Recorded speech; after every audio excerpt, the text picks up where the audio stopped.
My name is Allison McWilliams. I'm 31 years old, and 4 months before my wedding. My fiancé looked across an Italian restaurant table and told me my income wasn't enough for the life he wanted. I was 3 bites into my salmon when Ethan Cole put down his fork. Wednesday night, 7:30 p.m.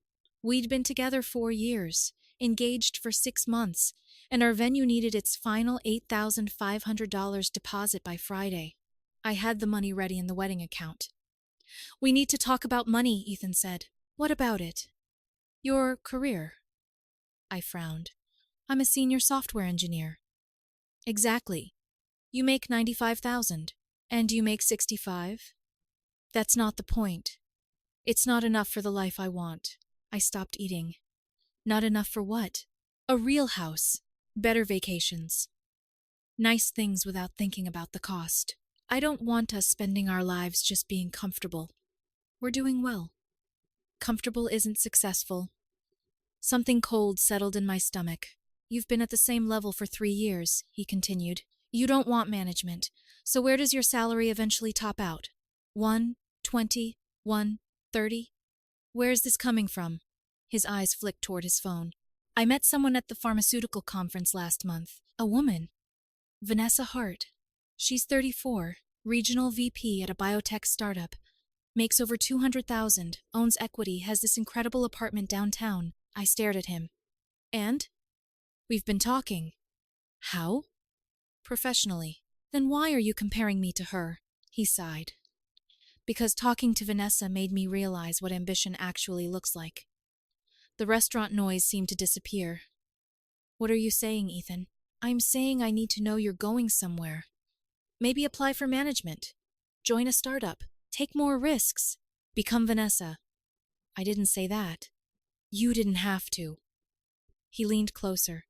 "I can't marry someone and spend the rest of my life wondering if I could have had more." That sentence did something to me.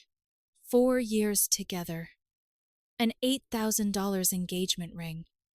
$40,000 I'd personally saved for our wedding. And suddenly I wasn't a partner. I was a financial option. "You want time to decide whether I'm really what you want." He didn't answer. I glanced at his phone. "You've been texting Vanessa often." "Sometimes." "How often?" He hesitated. "Most days." I nodded slowly. "You're keeping her as a backup." "No. You want to find out whether the successful biotech executive is interested before you fully commit to me." Nothing inappropriate happened. "But you wish something could." His silence was enough. Strangely, I stopped feeling angry. I folded my napkin. "You're right." He blinked. "What?" "I should be more ambitious. Make smarter investments. Think more seriously about my future." His face relaxed. "Really?" "Absolutely." "Oh, thank God. I thought you'd get defensive." He reached across the table. "This is why I love you. You're reasonable."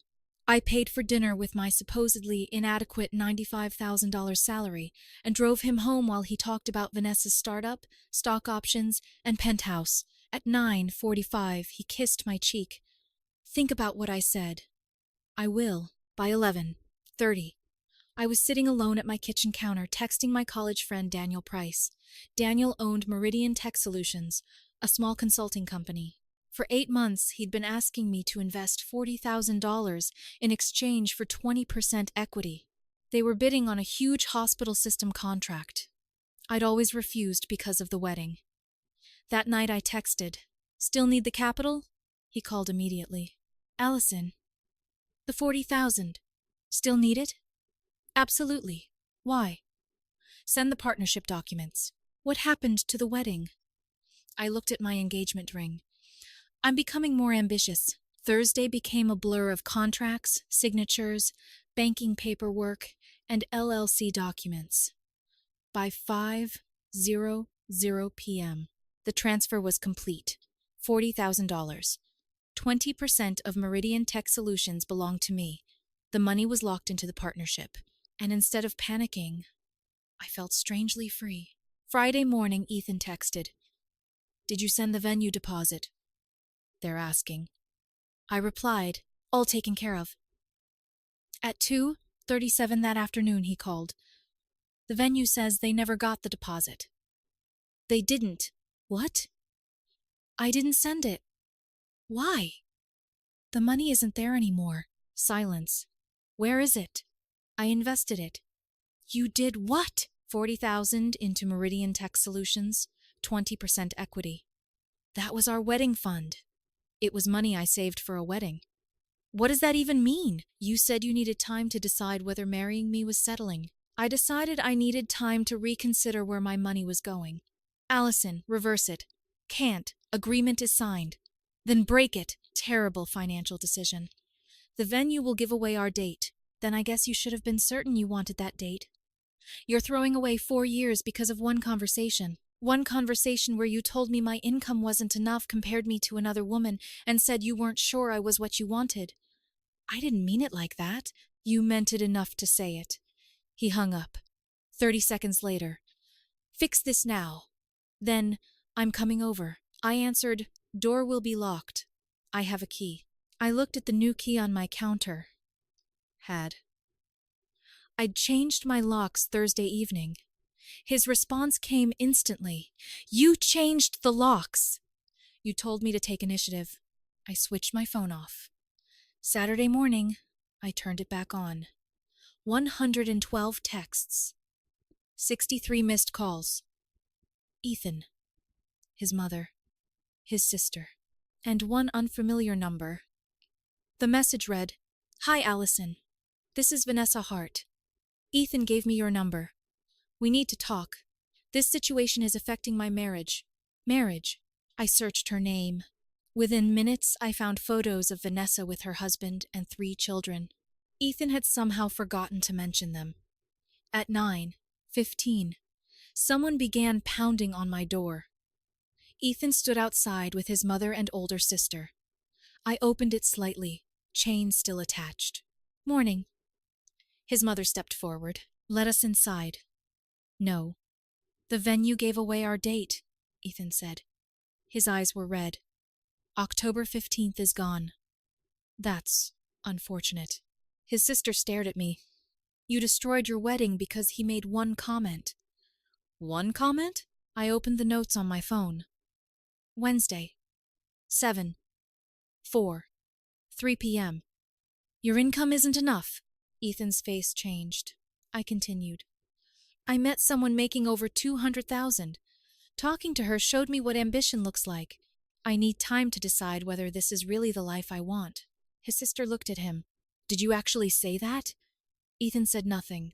His mother snapped. He was stressed. No, he was shopping for an upgrade. Allison. And apparently the upgrade is named Vanessa. His mother's expression tightened. Who's Vanessa? The married woman Ethan has been texting almost every day. His sister spun toward him. Married? It wasn't like that. She has a husband and 3 children. His mother's face fell. You've been texting a married woman? It was professional. I almost laughed. Professional conversations that made you question whether marrying me was settling. Then Ethan looked at me, suddenly frightened. How do you know she's married? I held up my phone. Because Vanessa contacted me. All the color drained from his face. And that reaction told me something far more important than anything Vanessa's message had said. Ethan was hiding more. A lot more. And suddenly losing our wedding date felt like the smallest problem we had. The next 2 weeks were chaos. By Monday morning, Ethan had apparently told every wedding vendor that I'd taken the wedding fund and canceled everything without warning. The photographer called first. Allison, Ethan's mother says you committed fraud, and that we should recover the deposit from you. Who paid your deposit? His mother. Then any refund belongs to whoever signed your contract. I wasn't involved. There was a pause. That's what I thought. The florist called next. Then the DJ. Then the cake designer. Same story every time. So I sent one email to every vendor.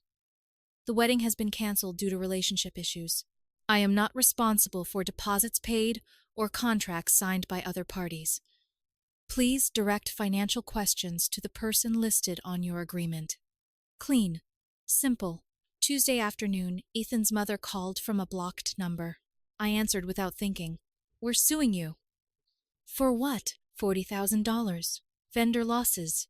Emotional damages. I actually laughed. You stole money intended for the wedding. I invested my own savings from my own account. You made Ethan believe there would be a wedding. There would have been. Then he told me my salary wasn't enough and started comparing me to another woman. He was stressed. Interesting way to handle stress. You're going to regret this. She hung up. That was when I decided pretending to have a lawyer wasn't enough anymore. I hired one. Monday morning, I sat across from attorney Rachel Bennett and explained everything: the dinner, Vanessa, the $40,000 investment, canceled venue, engagement ring, and Ethan's family's threats. Rachel reviewed my bank statements and partnership agreement. Finally, she leaned back. You're fine. Completely. The investment came from your separate funds. There's no fraud. As for vendor deposits, you're not responsible for contracts you didn't sign. And the ring? She glanced at the $8,000 engagement ring I'd stopped wearing. Conditional gift. If the marriage doesn't happen, you can reclaim it. $500 for the consultation? Worth every cent. Then, Wednesday morning, Daniel called. He didn't even say hello. Allison, we got it. Got what? The hospital contract. I stood up. The big one? 3 years. $2.4 million. I sat back down. Daniel laughed. Your $40,000 investment is probably worth around $95,000 on paper already. If we hit our milestones, potentially $150 within 2 years. For several seconds, I couldn't speak. Ethan had told me I lacked ambition. A week later, the decision I'd made because of him had more than doubled in estimated value. The irony almost felt cruel. Thursday afternoon, security called my desk. You have a visitor downstairs. Who? Ethan Cole. Says he's your fiancé. Ex-fiancé. A pause. Should we remove him? I looked at my monitor. No, I'll come down. Ethan was waiting in the lobby. He looked different. Suit jacket, clean shave, hair styled. Like he dressed for a job interview instead of the collapse of our engagement. 5 minutes, he said. We sat near the entrance with a security guard within sight. Ethan stared at his hands. I'm sorry. For what? Everything. What I said. Vanessa. The wedding. I waited. I was stressed, he continued. I started thinking about money and our future, and convinced myself you weren't pushing hard enough. Okay, he looked up. Okay? You apologized. I heard you. I thought maybe we could fix this. No. His face fell. Allison, 4 years. I know. You don't throw away 4 years because someone has doubts. You weren't having doubts privately. You were texting another woman while telling me you might be settling. Nothing happened with Vanessa. Physically, he hesitated. That tiny hesitation mattered. She liked the attention, he finally said. I liked talking to her. That's it. And when she turned out to be unavailable, his expression hardened. That's not why I'm here. Then why are you here? He exhaled. My parents lost thousands in deposits. There it was. Not us. Money. How much? Almost 15,000. I'm sorry they lost it.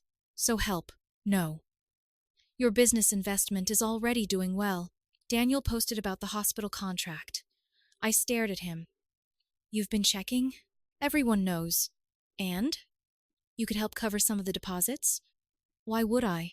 Because these people were going to become your family. Until you decided I might not be successful enough to marry. His jaw tightened. I made one mistake. No, Ethan. You made a decision. You decided our relationship was conditional on whether someone better came along. I chose you. No. Vanessa became a problem. His face changed. That was enough confirmation. I leaned closer. She contacted me, remember? What did she tell you? The fear returned instantly. I let the silence stretch. Enough. He looked away. Then I understood. Ethan wasn't here only because he missed me. He wanted to know what Vanessa had told me. What happened between you two? Nothing.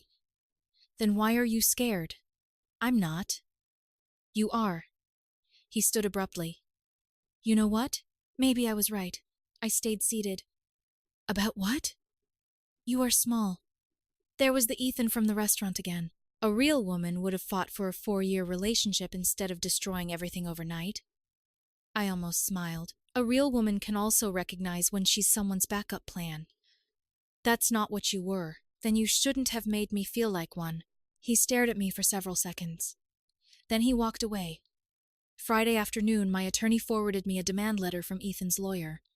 They wanted $40,000 for the wedding fund, $15,000 for lost vendor deposits, $8,000 for emotional damages, and the engagement ring.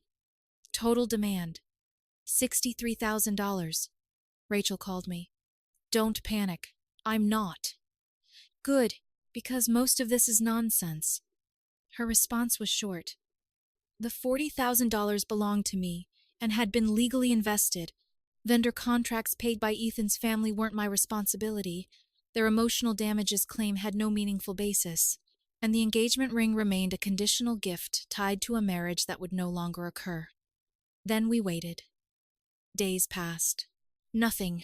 Meanwhile, Meridian Tech Solutions kept growing. The hospital system approved our first implementation milestone ahead of schedule. Daniel called me into the office Friday evening and slid a valuation report across the table. I looked at the number twice. My 20% stake was now estimated at roughly $110,000. 3 weeks earlier, Ethan had looked across a restaurant table and told me I wasn't ambitious enough. Now the $40,000 wedding fund he'd expected me to spend on one day had become the foundation of something potentially worth several times that amount. But staring at the valuation, I realized something else. The money wasn't the part that made me feel victorious. The silence was. No frantic wedding planning. No wondering who Ethan was texting. No competing with Vanessa's salary or apartment. No waking up wondering whether I was enough.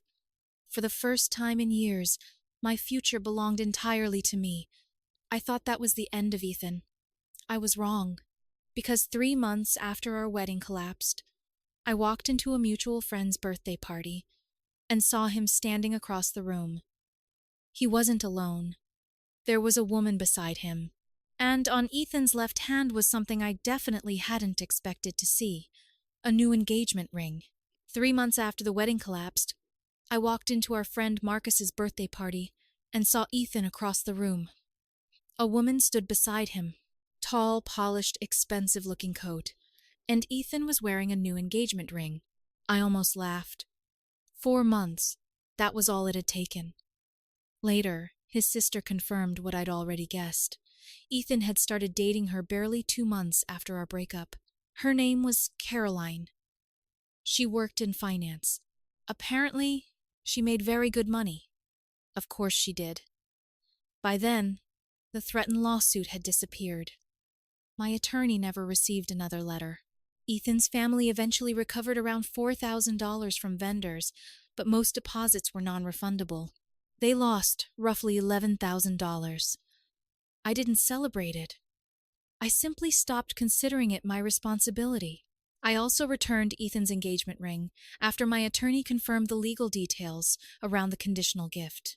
Whatever emotional attachment I'd once had to it was gone. Meanwhile, Meridian Tech Solutions was thriving. We hit every early milestone in the hospital contract. My original $40,000 investment was now valued at approximately $110,000, and Daniel had brought me on as a technical consultant. Another $15,000 projected income that year. The woman Ethan had called unambitious was suddenly building equity in a growing company while keeping the engineering career she actually loved. I didn't need to become a manager. I didn't need Vanessa's penthouse. I just needed to stop building my future around someone else's definition of success. At Marcus's party, I tried avoiding Ethan. He didn't avoid me. About an hour in, he approached while Caroline was talking with someone near the kitchen. Hey, For a moment, neither of us knew what to say. Then Ethan nodded toward me. I heard about the business. Meridian? Yeah, congratulations. Thanks. Daniel's company is doing really well. We are. He smiled awkwardly. You were right to invest. That surprised me. Then he added, I guess I was right about the ambition thing too. I stared at him. There it was. Even now, he somehow needed partial credit. I smiled slightly. Maybe. His eyes dropped. I'm engaged, I noticed. He lifted his hand. Caroline works in finance. Good for her. She does really well. Of course, that was the first thing he told me about her. Not that she was funny. Not that she was kind. Not that she understood him. She did really well. Financially. Congratulations, I said. Thanks. Silence stretched between us. Then Ethan asked something I wasn't expecting. Do you hate me? I thought about it. The restaurant. Vanessa. The cancelled venue. His mother pounding on my door. The lawyers. The accusation that I wasn't ambitious enough. Then I realized. I felt almost nothing. No. He looked relieved. Then I finished. I don't think about you enough to hate you. His expression changed.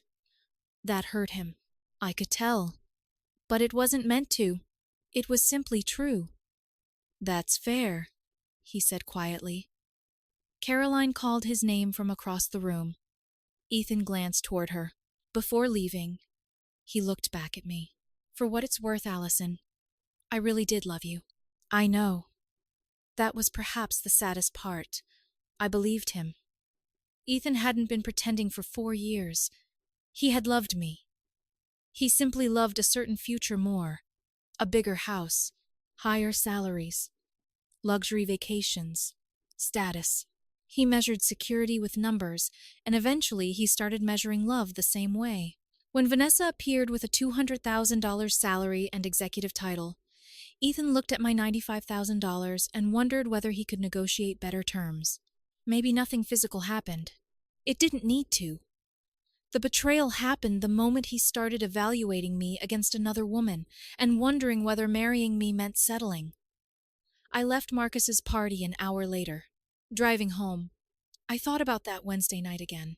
Ethan had wanted someone more ambitious, someone willing to take risks, someone who made smarter financial decisions, someone who refused to settle. Ironically, his rejection pushed me into becoming exactly that woman.